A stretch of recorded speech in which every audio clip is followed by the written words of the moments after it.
Convido a todos a abrirem as suas Bíblias no livro de Provérbios, no capítulo 6, onde iremos reler aqui o texto do verso 6 em diante, texto que servirá para a introdução do tema que nós iremos estudar nesta noite.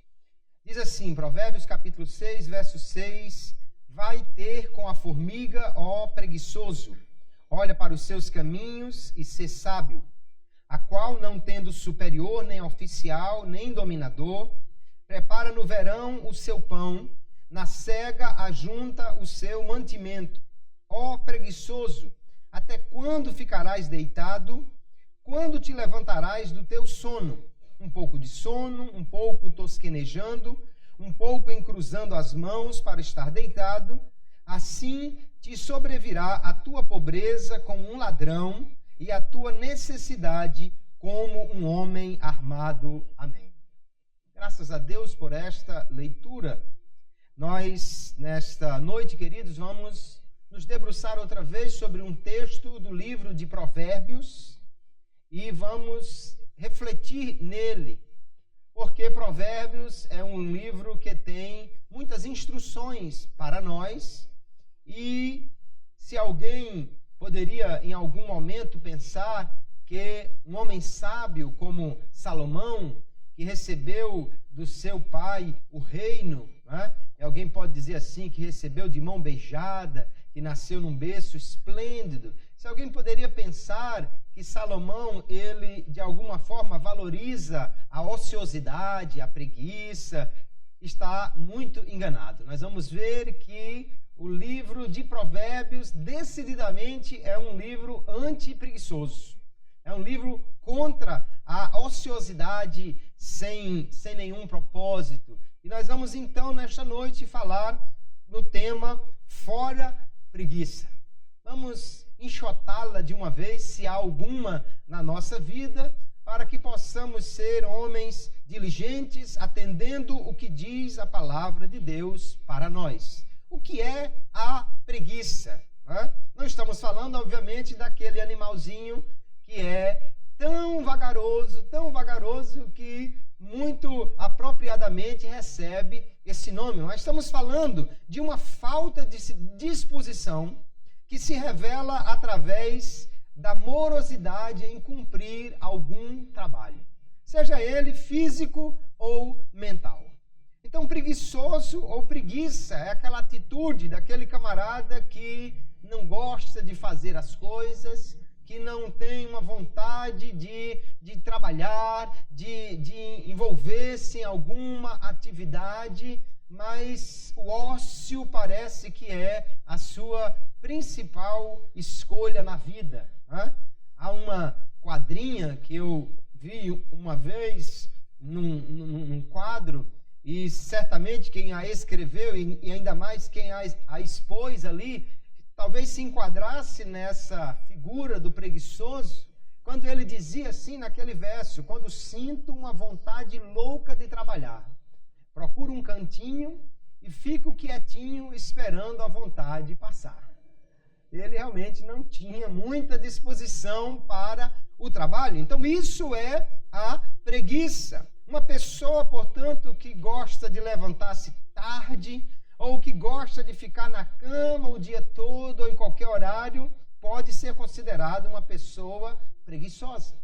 Também aquele que vai com muita má vontade fazer qualquer coisa para o trabalho, né? Que vai literalmente arrastado pela obrigação para fazer alguma coisa, pode ser considerado um homem preguiçoso.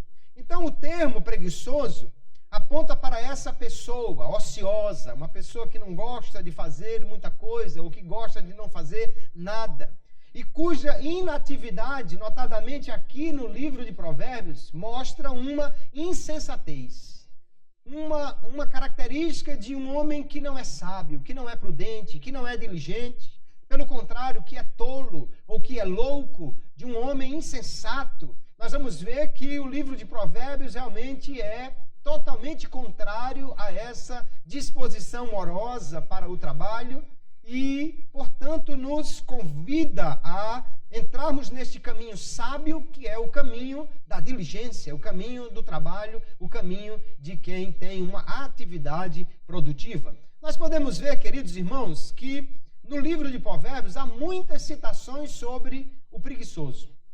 Nós vamos ver algumas delas, primeiramente, para entendermos esse quadro geral de como o sábio é contra a preguiça e quais são os prejuízos que ele mostra que o preguiçoso traz para a sua vida. A primeira coisa que o sábio mostra é que o preguiçoso não cuida das suas coisas. O preguiçoso parece que tem um pacto com a sua cama. Ele diz para ela: não te deixarei, nem te desampararei. Ele está cada dia apegado a ela, não é? Tem aquela relação de amor com os seus lençóis e o seu travesseiro. E Provérbios 26 e 14 mostra essa atividade muito frequente de dormir do preguiçoso, quando diz: como a porta se revolve nos seus gozos, assim o faz o preguiçoso na sua cama.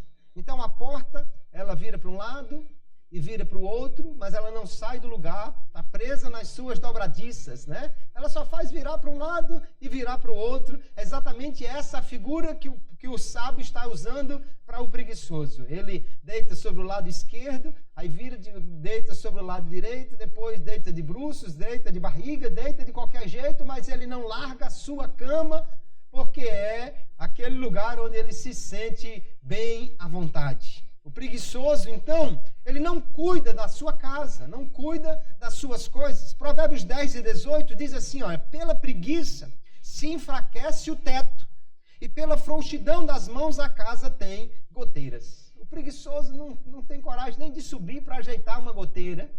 Daqui a pouco está cheio de goteiras na casa, né? O teto se enfraquece, talvez uma madeira que apodreceu, ou o cupim, e ele não tem nem coragem. Não, depois eu ajeito, fica para outro dia, vai protelando, daqui a pouco está a ponto de cair na sua cabeça. Ele não cuida da sua casa. Também, na ideia do livro de Provérbios, o preguiçoso não cuida nem da sua própria comida. É aquele sujeito que realmente passa fome porque tem preguiça de comer ou de preparar a sua comida. Veja só, o preguiçoso, diz o Provérbios em 12, 27, não assará a sua caça, mas o bem precioso do homem é ser diligente. O preguiçoso talvez até ganhou uma caça, né? Ganhou uma carne que alguém lhe deixou, mas ele tem preguiça de fazer o fogo, ele tem preguiça de botar aquilo no espeto, tem preguiça de ficar virando um lado para outro. Não, eu acho que eu vou virar vegetariano, não vou comer carne não, mas não é por achar que faz bem à sua saúde, é a preguiça realmente. Ainda no capítulo 19, o verso 24 diz: o preguiçoso esconde a sua mão no prato e nem ao menos quer levá-la de novo à boca. Meu Deus, que situação difícil desse homem, né? Ele levou o garfo à boca e ficou muito cansado. Ah, meu Deus, que coisa cansativa levar o garfo à boca. Então ele não quer levar de novo. Não, tá bom, uma vez só tá suficiente, né? Tem uma história que desde pequeno que eu ouço, que diz que o sujeito era tão preguiçoso que estava morrendo, né, à míngua, e colocaram ele numa rede, antigamente aqui no Nordeste, para se conduzir alguém até para o sepultamento. Não tinha assim caixões e tal, colocava numa rede velha e levava o sujeito. E no meio do caminho alguém disse: o que é isso aí? Ele disse: não, ele está morrendo. Mas por quê? Porque não quer comer. Não, então faça o seguinte, eu vou dar um saco de arroz para ele. E o sujeito, com muita dificuldade, levantou um pouquinho a cabeça assim e perguntou: mas é com casca ou sem casca? Ele disse: com casca. Ele disse: então toca o cemitério. Realmente ele estava preferindo morrer de fome do que trabalhar. Parece que a mesma situação do homem descrito aqui no livro de Provérbios pelo sábio. Nem comer ele tem disposição para isso. Nem para preparar a sua comida ele tem esta disposição. Então o preguiçoso realmente é apontado no livro de Provérbios como esse sujeito cuja casa está caindo, o sujeito cuja comida está faltando e está tudo deteriorado por causa da sua falta de atividade, a sua falta de disposição de fazer alguma coisa. Porque o preguiçoso não trabalha. Aliás, a gente que diz que o trabalho foi o diabo que inventou, que o trabalho foi uma coisa por causa do pecado do homem, se eu pegar Adão, ele vai me pagar. Mas nós vamos ver que não é isso que a Bíblia diz. O preguiçoso, ele recusa-se a trabalhar, ele não quer trabalhar. Não é porque falte oportunidade, não é porque falte trabalho, é porque ele realmente não quer. 21 e 25 de Provérbios dizem: o desejo do preguiçoso o mata, porque as suas mãos recusam-se a trabalhar. A sua falta de disposição, de querer fazer alguma coisa, vai acabar matando ele, porque ele simplesmente não quer trabalhar. Note que ainda, em Provérbios 22 e 13, o preguiçoso ele encontra uma desculpa para não trabalhar. Aqui a desculpa é a seguinte: diz o preguiçoso, um leão está lá fora, serei morto no meio das ruas.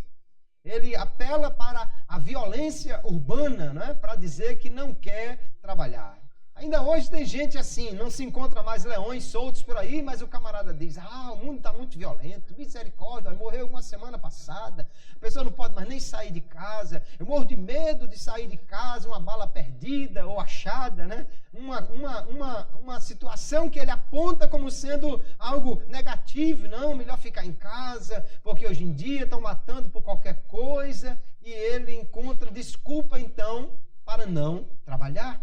Aqui nós temos ainda Provérbios 10 e verso 26. Se há uma pessoa que irrita o seu chefe no seu trabalho, e por isso ele certamente será logo demitido, é o preguiçoso. O sábio diz assim: como vinagre para os dentes e como fumaça para os olhos, assim é o preguiçoso para aqueles que o mandam.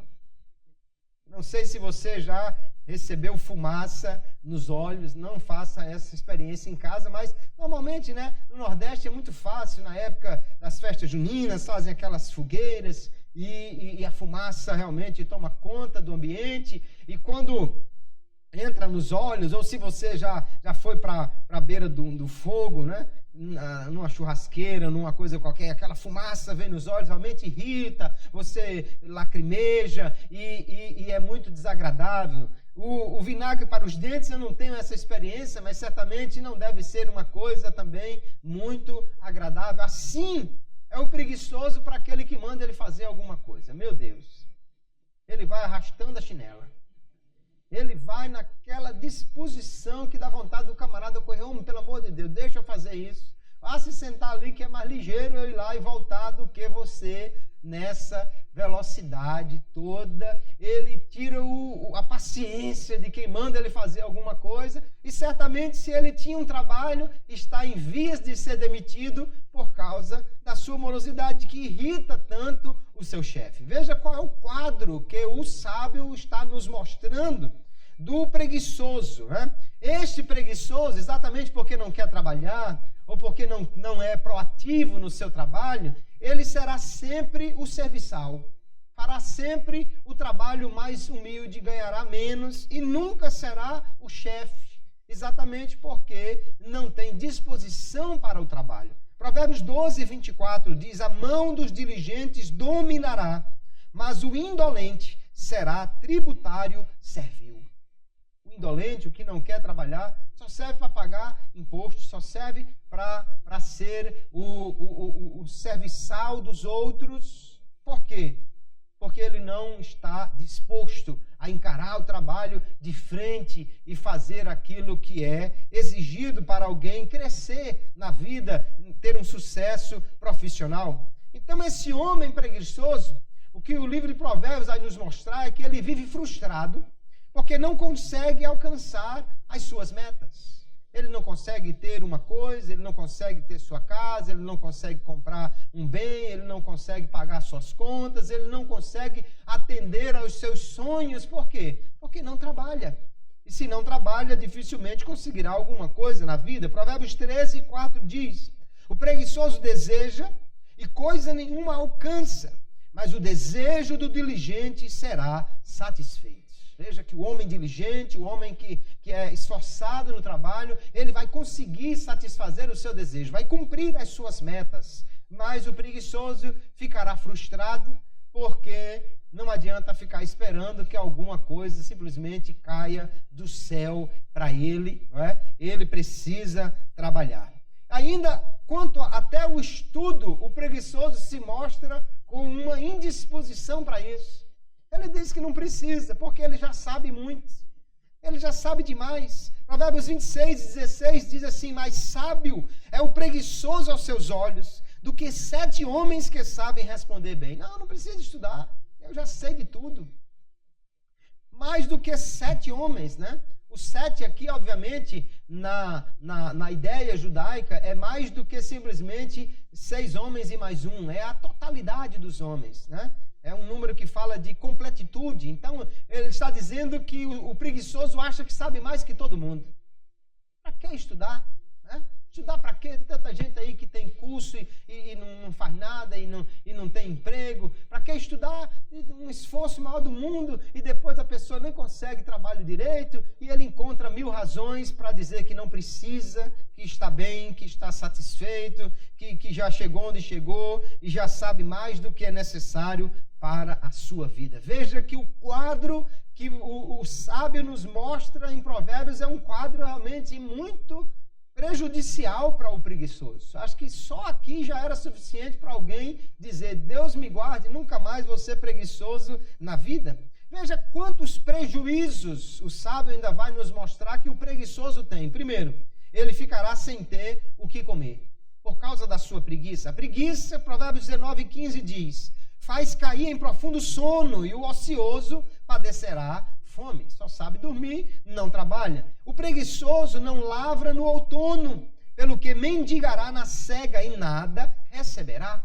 Veja que porque ele não trabalhou na época certa, né, não plantou, vai chegar o dia da colheita e ele não tem nada o que colher, porque ele simplesmente não trabalhou lá. Então ele vai ficar pobre por causa da sua preguiça. O Provérbios diz, 20:13, não ames o sono, para que não empobreças. Abre os teus olhos e te fartarás de pão. Diz ainda, Provérbios 24, verso 30, passei pelo campo do preguiçoso e junto à vinha do homem falto de entendimento. Veja que ele mostra que o preguiçoso, na realidade, ele não é muito inteligente, né? E eis que toda estava cheia de cardos, e a sua superfície coberta de urtigas, e a sua parede de pedra estava derribada. O que tendo eu visto, considerei, e vendo, recebi instrução. Um pouco de sono, adormecendo um pouco, encruzando as mãos outro pouco para estar deitado. Assim sobrevirá a tua pobreza como um ladrão e a tua necessidade como um homem armado. Ele conclui com as mesmas palavras que concluiu o texto que nós lemos, a que nós voltaremos daqui a pouco. O preguiçoso não precisa que ninguém lhe roube, porque ele já faz isso com a sua preguiça. Ele está roubando a si mesmo, dormindo um pouquinho mais, encruzando os braços um pouquinho mais e vivendo nessa ociosidade. O que lavra a sua terra, diz Provérbios 12:11, se fartará de pão, mas o que segue os ociosos é falto de entendimento. Veja que a preguiça está diretamente relacionada, portanto, aqui à falta de pão e à falta de sabedoria. Ele trará vergonha para si mesmo e para a sua família. Provérbios 10:5, o que ajunta no verão é filho prudente, mas o que dorme na cega é filho que envergonha. O que nós vamos ver, queridos, aqui não é que Provérbios está dizendo que a pobreza é vergonhosa. Não, não é vergonha ser pobre. Ser pobre muitas vezes é uma circunstância. Nasceu pobre, nasceu numa família pobre, nasceu num lugar pobre e é pobre. O que envergonha não é a pobreza em si, mas é aquela que é causada pela preguiça. O camarada mora num lugar onde há trabalho, onde tem o que fazer, ele pode plantar, ele pode pescar, ele pode caçar, ele pode trabalhar na construção de alguma coisa, mas por causa da sua preguiça, ele encontra desculpas e fica apegado à sua cama, ele ama o sono e vai ficar pobre simplesmente porque não tem disposição para trabalhar. Isso é uma vergonha, diz o texto aqui de Provérbios. Então, quando nós olhamos para tudo isso, queridos, vamos ver que o livro de Provérbios, apesar do seu escritor, da maioria dos textos que lemos aqui, ter sido um rei que nasceu em berço de ouro, ter sido um homem que recebeu do seu pai o trono, mas ele era diligente, trabalhador, se esforçava e valorizava muito o trabalho e não tinha nenhum apego à preguiça. Olhando para esses textos todos, nós só podemos concluir uma coisa: a Bíblia condena a preguiça.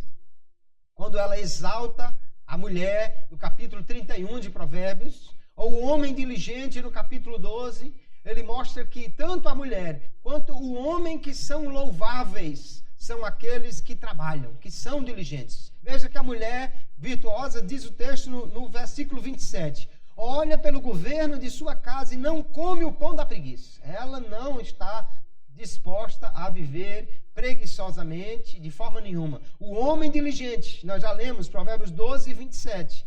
O bem precioso do homem é ser diligente. O homem diligente trabalha, ele não vai ficar com a sua caça sem assar, não vai ficar sem realizar o seu trabalho.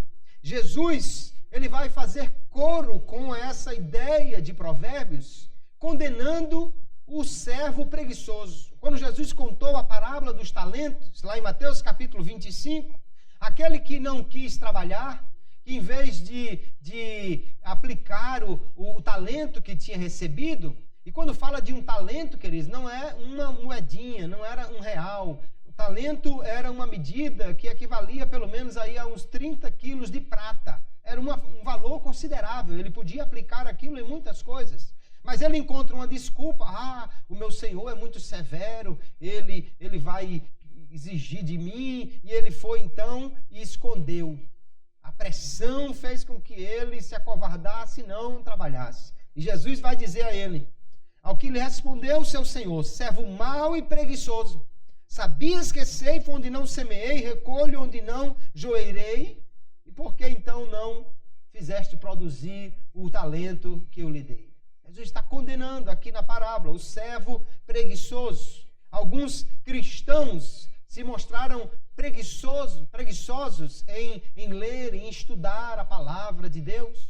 E aí Hebreus capítulo 5, o escritor dessa epístola diz: do qual muito temos que dizer. Ele está falando sobre Melquisedeque, que é uma figura um tanto enigmática no Antigo Testamento. Ele diz: eu tinha muito que dizer ainda sobre isso, de difícil interpretação, porquanto vos fizestes negligentes para ouvir. E a palavra negligente aqui equivale a preguiçoso, tardio em querer estudar e compreender as coisas.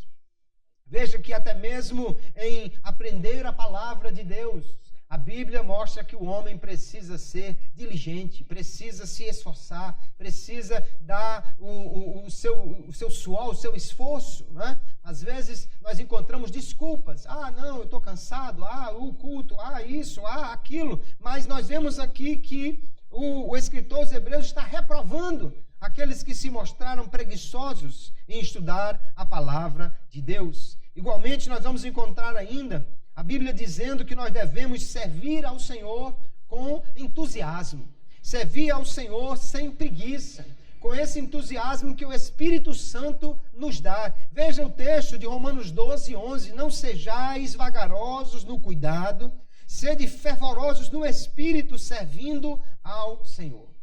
Ele está mandando que ninguém ande vagarosamente fazer a obra de Deus, né? Mas seja cheio de vigor, seja fervoroso. Por quê? Porque o Espírito Santo nos leva a essa capacidade, a esse poder. Nós somos batizados com o Espírito Santo para ter poder para fazer a obra de Deus. E aquele que não faz assim está certamente diferente daquilo que a palavra de Deus recomenda. Trabalhem com entusiasmo. Veja o mesmo texto na Nova Tradução, na linguagem de hoje. Trabalhem com entusiasmo e não sejam preguiçosos. Sirvam o Senhor com o coração cheio de fervor. Ele mostra claramente que nós não devemos ter preguiça para fazer a obra de Deus. Hebreus capítulo 6, depois de dizer que aquele povo estava negligente, preguiçoso em aprender e estudar a palavra, o escritor aos Hebreus, mais um pouco adiante, vai dizer: o nosso profundo desejo é que cada um de vocês continue com entusiasmo até o fim, para que de fato recebam o que esperam. Não queremos que se tornem preguiçosos, mas que sejam como os que creem e têm paciência ou perseverança, para que assim recebam o que Deus prometeu. Então é preciso perseverar e ser diligente, né? Fazer a obra de Deus, entusiasmado, prosseguir até o fim para receber o cumprimento das promessas, receber aquilo que Deus tem para nós. Então nós vemos, queridos, que a preguiça, conforme a Bíblia nos mostra, ela é prejudicial para o homem. Prejudica os nossos deveres para com Deus, porque o preguiçoso não tem disposição para orar, para estudar a Bíblia, não tem disposição para estar na igreja, não tem disposição para evangelizar, para fazer a obra de Deus, e também prejudica os nossos deveres para com o próximo, né? O preguiçoso não trabalha, a sua família vai ficar passando necessidade, ele vai ser aquele homem que não consegue ajudar os outros por causa da sua indolência, da sua falta de vontade para fazer as coisas. Então a Bíblia condena a preguiça. Quando nós olhamos para o texto que nós lemos, nós vamos ver que o sábio, depois de tanto que ele já disse sobre o preguiçoso, e nós podemos aqui ver como ele é contrário a essa disposição, ele vai utilizar a figura da formiga para nos ensinar. No capítulo 6, o verso 6 que lemos, ele diz: preguiçoso, vá ter com a formiga, olhe para os seus caminhos e seja sábio. Ele mandou o preguiçoso, já que você não quer fazer nada, vá pelo menos olhar as formigas. Vá pelo menos estudar o trabalho das formigas e você vai aprender com elas. Então ele vai tomar aqui essa iniciativa da formiga como um exemplo de diligência prudente. Sabe o que ele vai louvar da formiga? Ele vai dizer que a formiga, ela não tem chefe, não tem superintendente, não tem governador. No entanto, no verão ela faz a provisão do seu mantimento e ajunta o seu alimento no tempo da ceifa. O que fica claro no trabalho da formiga é que ela não precisa de ninguém para estar lhe empurrando para trabalhar. A formiga não precisa de chefe para ela ter que ir lá bater o ponto, senão ele vai cortar o ponto. A formiga não precisa de superintendente, de alguém que esteja lhe mandando, de governador, não. Porque ela é, por si mesma, disposta para o trabalho. Nós vamos ver, então, que esse pequeno inseto é uma ilustração viva, é um exemplo para nós de que não precisa que alguém nos mande trabalhar. Ela tem autodisciplina e motivação suficiente para ir trabalhar, sem precisar que ninguém esteja lhe mandando, lhe empurrando para isso. Ah, que coisa extraordinária, não? Um pequeno inseto nos ensinando tanto sobre a disposição para o trabalho. Que bom seria se nas nossas escolas tivesse um estudo sobre as formigas, né? Fazia muito bem se, vez por outra, se suspendesse uma aula e fosse para um formigueiro. Porque vemos tantos jovens hoje com uma falta de disposição para o trabalho. Se eles pudessem aprender com a formiga, assim como o sábio está ensinando aos homens do seu tempo, aos jovens do seu tempo, ele poderia ver que a disposição para o trabalho é algo extremamente louvável em um homem. A formiga, ela faz o que precisa ser feito para que haja provisão para todos. Ela é o que nós chamamos hoje de proativa. Ou seja, ela não espera que alguém mande. Ela vai e faz. Ela não fica esperando que alguém mande ela fazer alguma coisa. Ela toma a iniciativa de ir fazer. O que nós vemos hoje, queridos, no mercado de trabalho cada vez mais competitivo, é que se valoriza extremamente essa proatividade de alguém que não precisa que mande fazer. Jesus falou sobre o servo que depois de fazer tudo ainda era considerado inútil. Por quê? Porque só fazia aquilo que mandavam, aquilo que era a sua obrigação.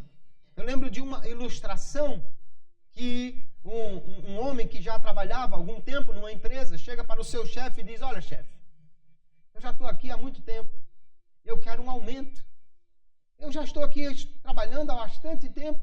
Tem aí o fulano que chegou um dia desse e já teve aumento de salário e eu continuo a mesma coisa. Isso não é justo. Aí ele diz, talvez você tenha razão. Mas enquanto eu penso aqui no seu caso, faça o seguinte, dê um pulinho ali na mercearia, ali na esquina, e veja quanto está custando o mamão. E ele vai. Daqui a pouco ele volta. Olha, chefe, não tem mamão. Ah, tá bom. Sente aqui um pouquinho. Fulano, e chama aquele que ele havia denunciado como sendo mais novo e que estava já com um aumento, né, um salário maior do que o dele. Vai até a mercearia ali na esquina e, por favor, veja quanto é que está o mamão. Fulano, espera aí um pouquinho. Daqui a pouco o outro volta e diz, chefe, é o seguinte, não tem mamão, mas está para chegar amanhã e custa tanto. Mas hoje ele tem banana, abacaxi e tem outras frutas e os preços estão aqui nessa relação que eu trouxe para o Senhor. Ele olha para aquele primeiro homem e diz, está vendo? É por isso que ele teve já um aumento e você não. Ou seja, ele era proativo. O outro só fez o que mandaram. Vá lá e veja o mamão. Não tem mamão. Pronto, encerrou a minha obrigação. O outro disse, já que não tem mamão, mas quando é que chega? E que outras frutas tem, já que não tem o mamão? E ele leva, então, o serviço completo. Isso se chama proatividade. Ele não espera que alguém lhe diga o que fazer. Ele está procurando servir bem, fazer a coisa da melhor maneira. Isso é, queridos, muito valorizado no mercado de trabalho. Como é exemplo a formiga para nós nessa qualidade. Ela é proativa. Ela não tem chefe para mandar nela. Ela não precisa de um governador para lhe obrigar a fazer o trabalho. Ela vai e faz. Então aqui nós vamos ver a formiga nos dando um exemplo de sabedoria. Se o preguiçoso é um exemplo de insensatez, a formiga é um exemplo de sabedoria. Ela não tem muito recurso, ela não tem muita coisa. É fácil você dizer assim, o tigre faz muita coisa, o leão faz muita coisa, o elefante faz muita coisa, porque eles têm muita força, muito recurso. Mas a formiga, ela é louvada, Provérbios 30, verso 24, exatamente. Porque ela não tem muito recurso, mas ela faz tudo o que pode com o que tem. 4 coisas há na terra, diz o texto, que são pequenas, entretanto são extremamente sábias. E a primeira delas é, as formigas são um povo sem força, todavia no verão preparam a sua comida. Não tem muita força ela, muito recurso, mas antes que chegue o período do inverno, ela vai lá e corta as folhas e colhe os grãos, ou ajunta os grãos e guarda lá no seu estaleiro, no seu armazém, no seu formigueiro, para que quando chega a época do inverno, ela tenha comida estocada. Ou seja, ela é um exemplo de um trabalhador. O problema do preguiçoso que nós vemos aqui é que ele não quer trabalhar. E aí o sábio prossegue no verso 9 do texto que lemos, dizendo, ó preguiçoso, até quando ficarás deitado? Quando te levantarás do teu sono? Um pouco de sono, um pouco tosquenejando, um pouco cruzando as mãos para estar deitado, assim te sobrevirá a tua pobreza como um ladrão e a tua necessidade como um homem armado. Veja aqui que ele está mostrando que o homem preguiçoso, ele vai assaltar a si próprio. Ele vai roubar a si próprio por causa do acúmulo de pequenos momentos de ociosidade, ou de vários momentos de ociosidade.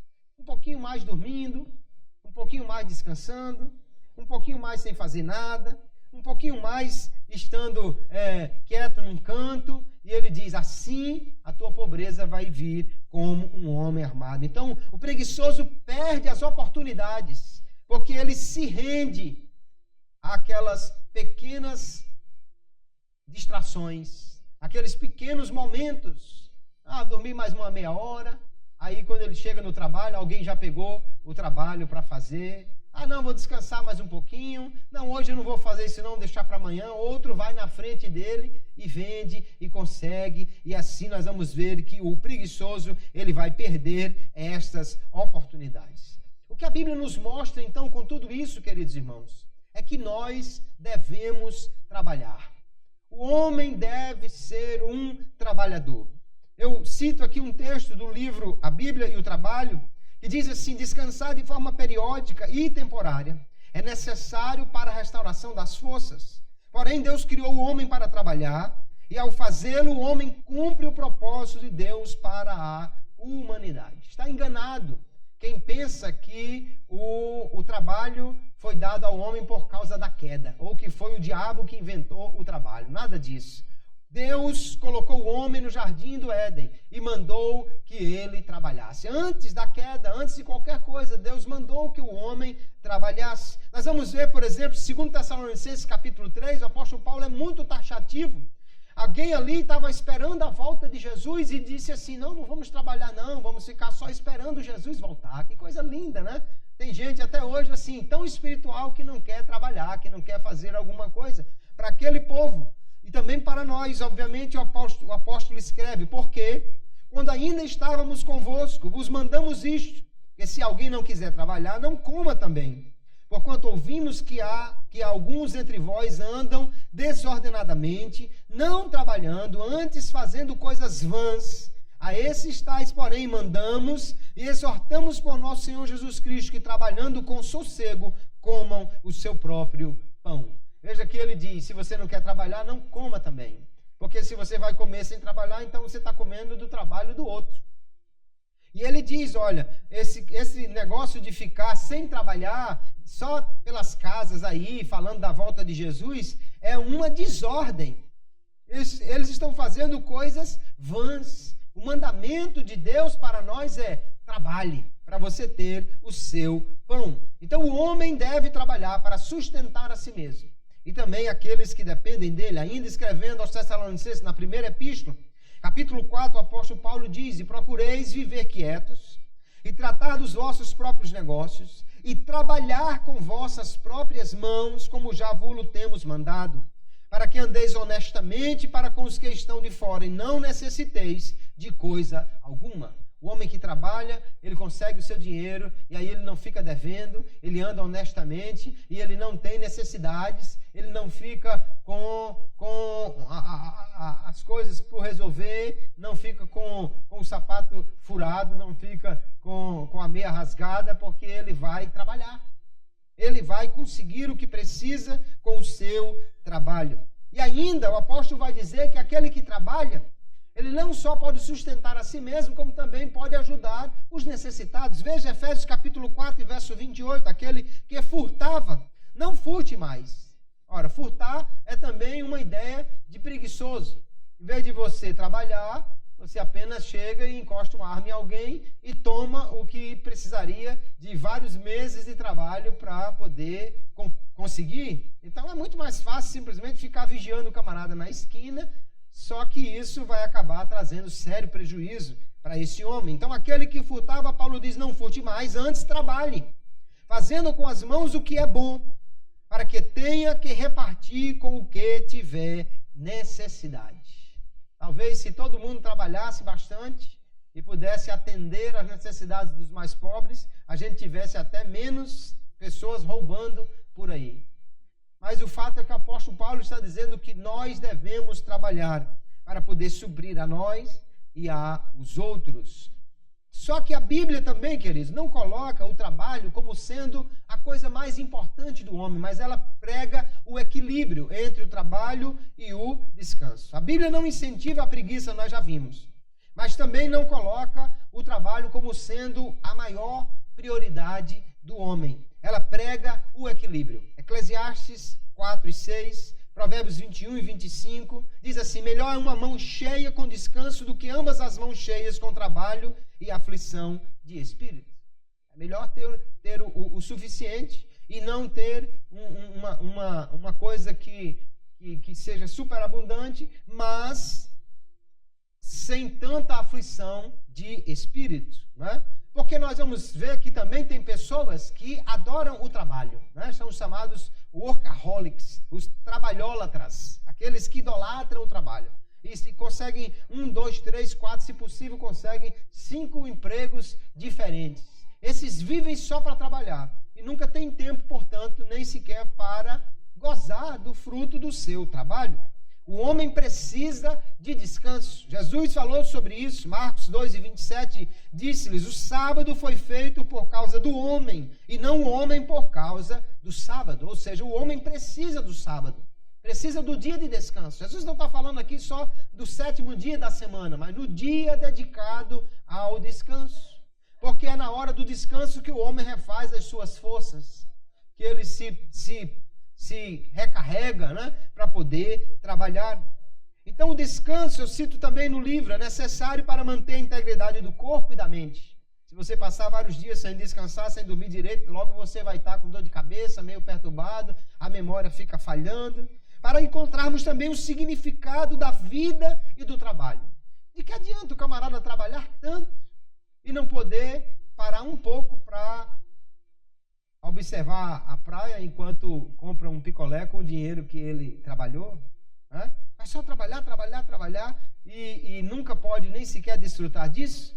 Então o homem precisa encontrar o significado da vida e desfrutar do trabalho. Isso ele vai fazer também no descanso. Principalmente quando ele toma parte desse descanso para adorar a Deus e reconhecer que Deus é aquele que lhe dá a disposição para o trabalho. Então é preciso trabalhar sim. A Bíblia não diz que devemos ser preguiçosos, mas também é preciso ter tempo para Deus, para a família, para os amigos. Aquele que não encontra tempo para Deus está deixando, na realidade, de honrar aquele que lhe dá a disposição e a capacidade para trabalhar. Nós vamos encontrar na Bíblia exatamente o sábado sendo estabelecido para isso. 6 dias trabalharás, mas o 7º dia é do Senhor. Porque você precisa parar para agradecer a Deus. É Ele que lhe dá a capacidade de trabalhar. Você precisa parar para louvar a Ele, para cultuar a Ele. É Ele que lhe capacita para fazer o trabalho que sustenta a sua família. Então o trabalho, queridos, é algo que nós devemos fazer, porque o trabalho é uma bênção. O trabalho não é maldição, não é castigo, não foi imposto ao homem por causa do pecado, não é resultado da queda. Quando Deus criou o homem, já criou o homem para trabalhar. Eu ouço gente, às vezes, que diz assim, não, eu vim a este mundo a passeio. Eu não vim para trabalhar, eu vim para passear. Mas, na verdade, não é essa a função do homem nessa terra que a Bíblia nos mostra. Gênesis 2, o Senhor vai dizer, e plantou o Senhor Deus um jardim no Éden, na banda do Oriente. E pôs ali o homem que tinha formado, e tomou o Senhor Deus o homem e o pôs no jardim do Éden para o lavrar e o guardar. Isso é antes da queda, é antes que o homem caísse no pecado. O trabalho não foi dado ao homem como um castigo pelo pecado. O suor excessivo, a dificuldade maior para o trabalho é que foi o castigo, não o trabalho em si. O homem já foi criado para trabalhar. Jesus abençoa o trabalho ao praticá-lo. Jesus não podia ter vindo a essa terra como um filho de rei. Ele não podia ter vindo a essa terra só como um filósofo. Ele não podia ter vindo a essa terra sem precisar trabalhar. Mas não.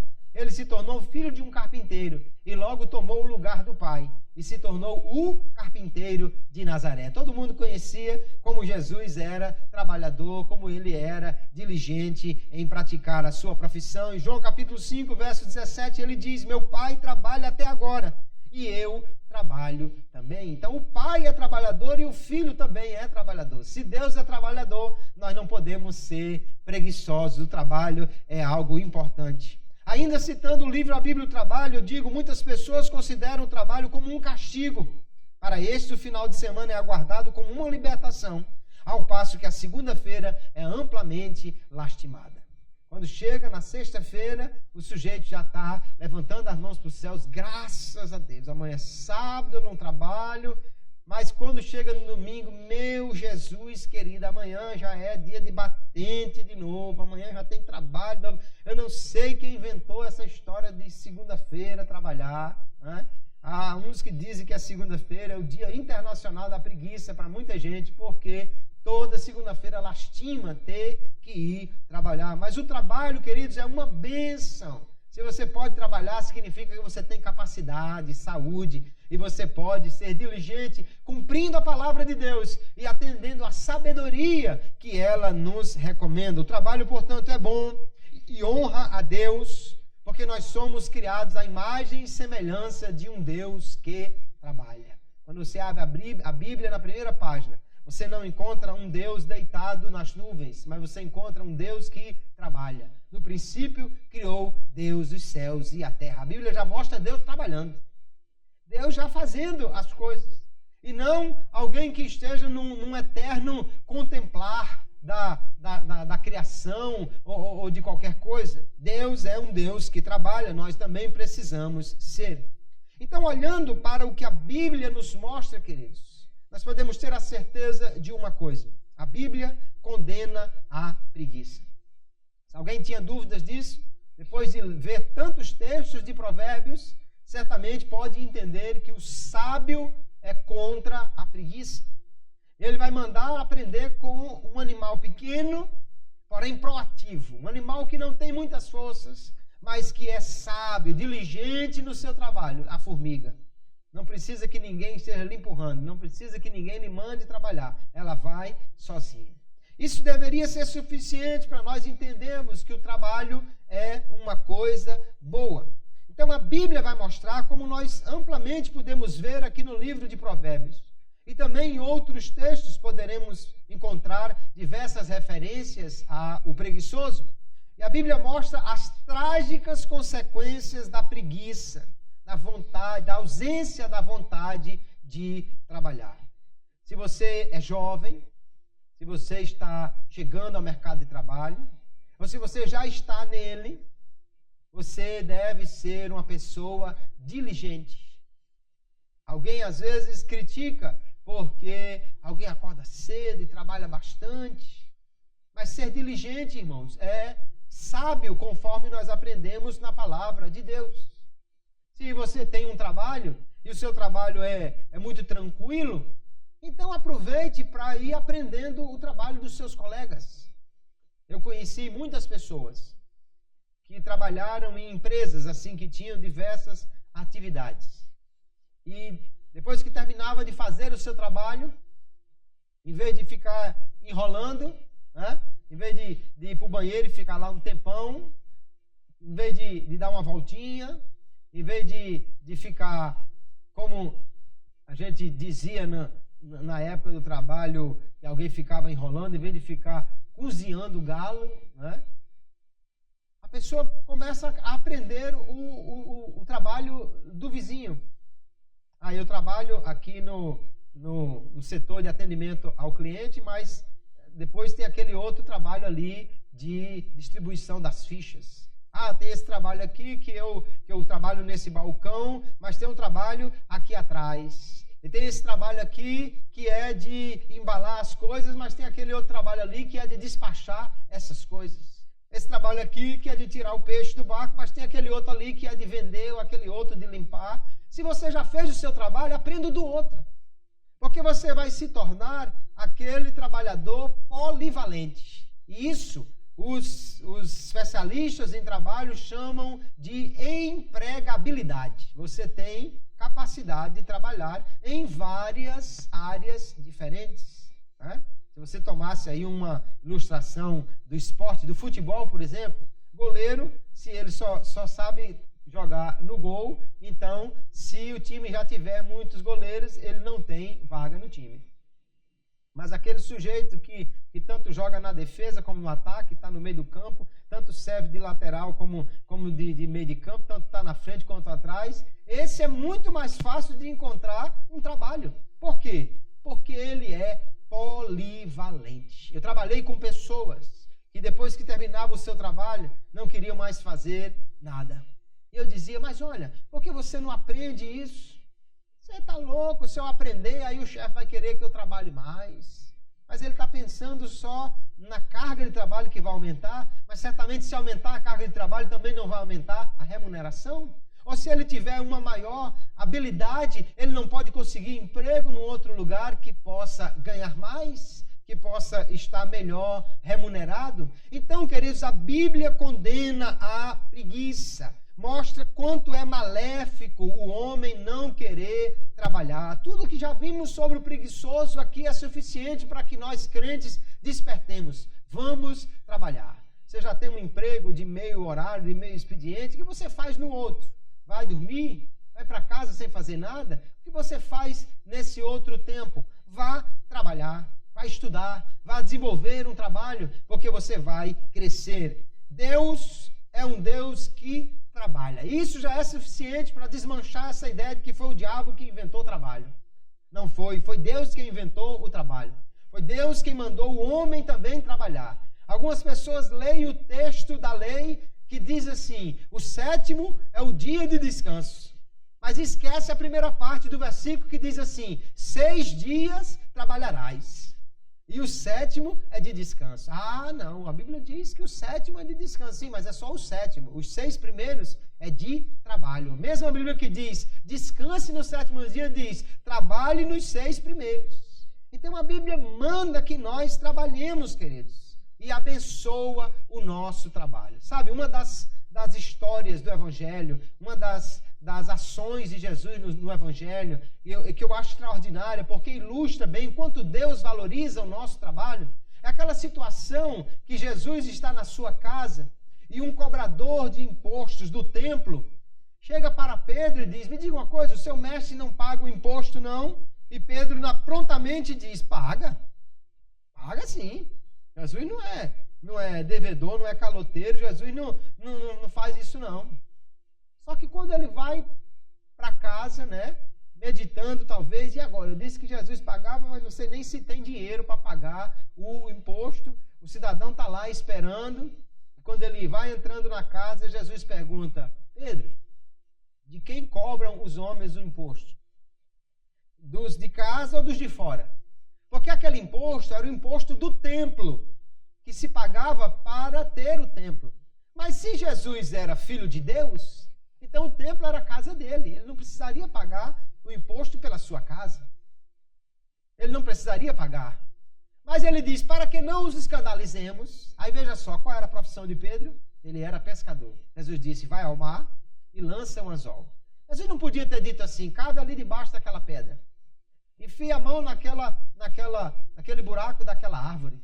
Pedro, deixa eu tirar aqui a moeda de trás da sua orelha, como faz os mágicos, né? Não, Jesus não fez nenhuma coisa assim que mostrasse que você não precisa trabalhar para conseguir alguma coisa. Jesus disse, lance o anzol e tire um peixe. Não era a atividade dele, ele não era pescador. Agora, o que Jesus fez? Jesus abençoou o trabalho dele. Que além do peixe, que já estava garantido o almoço, o peixe ainda trouxe na boca, o que é uma coisa extraordinária, porque eu não sei como é que o peixe, além da moeda, conseguiu engolir o anzol, né? Mas o fato é que o peixe, mesmo engasgado com a moeda, conseguiu engolir o anzol e era um peixe guloso, né? Era um peixe realmente que não se satisfazia de forma nenhuma. E quando Pedro puxa o anzol, traz o peixe. Ao abri-lo, está lá uma moeda. E a moeda era exatamente o necessário para pagar o imposto para duas pessoas, para Pedro e para Jesus. Ele nos ensina muita coisa aí. Ele nos ensina que Deus valoriza o trabalho, que Deus abençoa o trabalho e ensina também que nosso trabalho deve ser suficiente para suprir as nossas necessidades e também deve ser suficiente para nós sermos ricos para com Deus. Veio o dinheiro para pagar o imposto de Pedro, mas também veio o dinheiro para pagar o imposto de Jesus. Então vamos trabalhar, porque quando trabalhamos, glorificamos o Deus que nos criou e nos deu a capacidade de trabalharmos para Ele. A graça divina, queridos, ela nos capacita. Nós, crentes, somos alcançados pela graça de Deus. Alguns falam da graça comum. O arminianismo não faz muita distinção entre as fases da graça, mas o que é certo é que nós somos alcançados pela graça de Deus. Essa graça nos leva a uma condição melhor, porque ela nos dá acesso à salvação pela fé. E quando somos regenerados, nós somos agora novas criaturas. E o crente que é nova criatura não pode ser um preguiçoso. Porque Deus o abençoa, Deus lhe dá graça para ele trabalhar, Deus faz com que o seu trabalho renda e nós, portanto, devemos nos esforçar, já que temos a graça de Deus para trabalhar. Veja o que diz o apóstolo Paulo, 1 Coríntios capítulo 15, ele diz, mas pela graça de Deus sou o que sou. E Paulo era um trabalhador, ele era um fazedor de tendas, né? Alguém pode pensar, mas o camarada fazia barraca. Ora, mas naquela época que não tinha assim hotel em abundância, naquela época que não tinha uma oferta muito grande de pousadas, né? Nem tinha esses veículos para fazer viagens rápidas, as pessoas para viajar iam a cavalo ou de carruagem, muitas vezes precisavam dormir num lugar do caminho. E para dormir no caminho com segurança, eles precisavam de uma tenda. E aí então era a vez do apóstolo Paulo vender o seu produto. Ele era trabalhador, mas ele diz: pela graça de Deus eu sou o que sou, e a sua graça para comigo não foi vã. Paulo recebeu a graça, a capacitação do Espírito, e ele diz: antes trabalhei muito mais do que todos eles. Todavia, não eu, mas a graça de Deus que está comigo. Que coisa maravilhosa. Ele trabalhou porque sabia que Deus estava o abençoando. E depois de tudo ele diz: mas não fui eu. Não fui eu que conquistei tudo isso. Não é porque eu sou o melhor vendedor. Meu nome está ali na relação dos melhores, ou a minha foto está ali como empregado do mês, mas não fui eu. Foi a graça de Deus. Foi Deus que me capacitou para isso. Só que por ser capacitado, ele se tornou esse trabalhador que trabalhava mais do que os outros. Seja um cristão, um trabalhador diligente. Seja você alguém que faz a obra de Deus e a obra secular, porque na Bíblia nós não vemos distinção entre trabalhar para Deus na igreja ou trabalhar para Deus fritando batatinha ou vendendo peixe. A Bíblia diz que nós devemos fazer tudo como ao Senhor e nós receberemos a recompensa que Ele tem para nos dar. Já que somos tão abençoados, inclusive pelas muitas advertências que a Bíblia nos dá contra a preguiça, vamos trabalhar. Vamos ser diligentes. Vamos espantar esse sono que nos prende à cama. Quebrar essa aliança com os travesseiros. E fazer aquilo que nós podemos fazer. Se você procurar, você encontra oportunidades de trabalho. Se você procurar, você encontra oportunidades de aprender mais. Se você for diligente, a Bíblia promete que Deus lhe abençoará. E o seu trabalho renderá bastante. E você poderá, então, ter o dinheiro para atender às suas necessidades, da sua família e ainda ajudar os necessitados. Porque o trabalho é uma maneira pela qual nós podemos trazer os recursos para nós e para os nossos. Vamos, então, trabalhar diligentemente. Possamos, nesta noite, ir com olhar a formiga, ir com o sábio aprender com ela. Não deixe que seja preciso que alguém esteja lhe empurrando para poder você trabalhar. Seja proativo, tenha iniciativa, faça o melhor que você puder para glorificar o nome de Jesus. Eu tenho um amigo, com esse testemunho vou encerrar a palavra. E ele trabalha no ramo de vendas. Ele vende produtos de limpeza. E na sua empresa, muitas vezes ele ganhou o prêmio de melhor vendedor do Nordeste, até do Brasil. E quando o chefe dele, ou quando o gerente nacional perguntava ao superintendente dele, por que é que ele vende tanto assim? Ele diz: é porque ele é crente. E ele perguntava: mas ele vende para as igrejas? Não, não é isso não. É porque ele é crente. Mas não estou entendendo. É porque Deus abençoa o trabalho dele. Aleluia. Eu sou testemunha, irmãos, de como Deus abençoa o nosso trabalho. Durante toda a minha vida de trabalho, fui abençoado por Deus e ainda hoje sou. Portas que Deus abre. Coisas que você, com sua própria capacidade, não seria capaz de atingir. Deus vai e abençoa, abre uma porta, lhe dá capacidade, lhe dá visão e você faz o trabalho e Deus é glorificado nisso. Vamos então abraçar as formigas hoje como nossas aliadas. Dormir com elas pensando como amanhã poderemos fazer um trabalho melhor, mais diligente, para sermos sábios, para sermos diligentes e para sermos homens e mulheres com sucesso na vida e no trabalho, porque aprendemos com a palavra de Deus a não sermos preguiçosos. Amém, queridos?